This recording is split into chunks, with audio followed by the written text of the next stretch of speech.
Avatar: Frontiers of Pandora is an upcoming open-world action-adventure video game based on the film series. The game is being developed by Massive Entertainment and published by Ubisoft. They are the studio behind The Division and are no stranger to the open-world genre. News around the title has circulated since 2017, so let's break down the development for the game, and when we should expect the game to release, and more.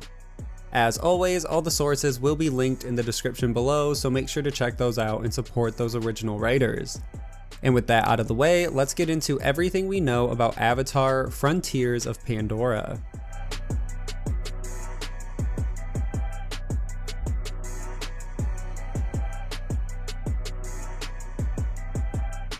The game was first announced in February of 2017. A video was created by Ubisoft to show early conceptual talks with the creative team behind the Avatar movies, including James Cameron and the game developers at Massive.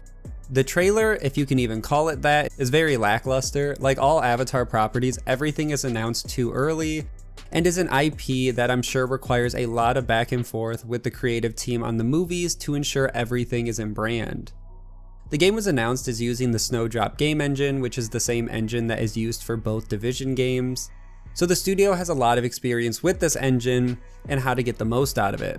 Let me also say at this point, Avatar 2 was expected to be released in December of 2018, so keep that in mind as we move through the development timeline, because the Avatar game and Avatar 2 seem to have a linked release to some extent.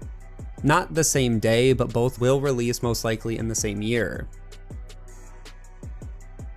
So we did not hear anything else about the game until November of 2021, when Ubisoft announced during an earnings call that a few of their upcoming titles were being delayed.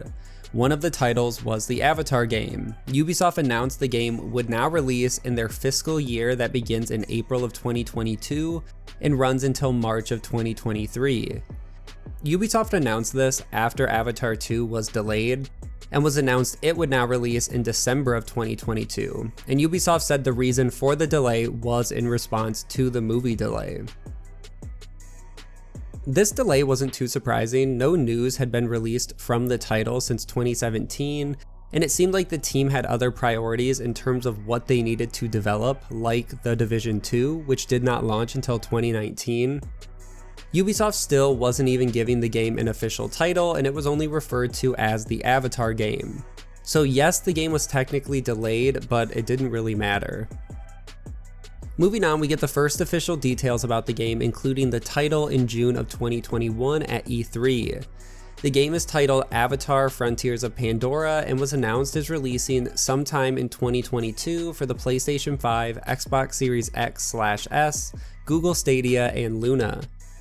So this game will not launch on the last generation of consoles, and the studio did release a statement about this that I will cover a little later.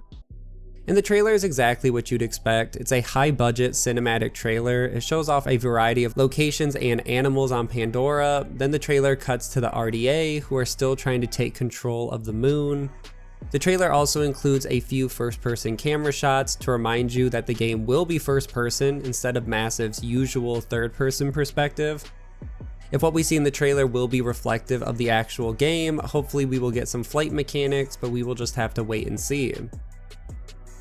An official description was given for the game, which once again confirms the game will be a first-person game, and the quote says, "In this new standalone story, play as a Na'vi and embark on a journey across the western frontier, a never-before-seen part of Pandora. Explore a living and reactive world inhabited by unique creatures and new characters, and push back the formidable RDA forces that threaten it." So even though this game will launch near Avatar 2, the two properties won't be connected story-wise. The description says Frontiers is set in a new and never-before-seen part of Pandora, which is convenient, and will follow a standalone story, which hopefully gives the team more opportunities to create something worthwhile. The team released another pseudo trailer which put more emphasis on the Snowdrop engine. They discussed how they had a lot of experience creating cities, but spent a lot of time to create more nature scenes with as much detail and life as possible for this game. They discussed wind simulators in game and a system for intelligent plants that will react to the player. In this trailer, they discuss how they had to create the world from the sky as well, so the jungle and areas look good from all angles. And the team closes out by discussing a new AI system that will cause the AI to act differently depending on the weather and world. They go into more depth in the video, and this description is only covering broad strokes. Then the game's creative director and technical director of programming did an interview with IGN and discussed a few different aspects of the game. They start by discussing why the game won't be on the last generation of consoles, and the biggest reason is due to flying in game. The team's reasoning is because they want to keep the quality of the game world high when players are flying, and they would not be able to keep the graphical quality they wanted on the last generation of consoles. The attention to detail also applies to the AI. A mechanic was discussed where big creatures will act differently with nature when they are not angered and will walk around trees, but when they are threatened, they will run straight through trees and other vegetation and destroy it to attack us or to run away, which sounds cool. The AI will act how you would expect animals to act. In a follow-up earnings call, Ubisoft told shareholders that the development on the game is progressing well and will be a very long game in terms of content delivered over many years. In layman's terms, it sounds like the game will have years of post-launch content. Whether that content is free or paid is yet to be seen, but expect the team to not give up on this game after launch. It's a big property they're going to spend a lot of time on. And the final thing I will say is the game is still expected to release sometime after April of 2022 and up until March of 2023. Ubisoft confirmed this release window again in 2022, so as of the time of recording, the game will be out sometime in the next year, and Ubisoft seems committed to this release, and it's yet to be seen how close the game will release to Avatar 2, which is still scheduled to release in December of 2022.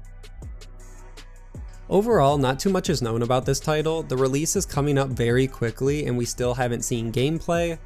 I assume a lot of this is due to the marketing of Avatar 2 not launching yet either, so expect both marketings to be linked. Either way, I'm optimistic this title will be a success. I'm a fan of the Division franchise, and Massive is a very competent developer, so it'll be interesting to see how they handle a title that is completely different from the Division. Either way, that's where I'm going to end this video, and that is everything we know about Avatar: Frontiers of Pandora.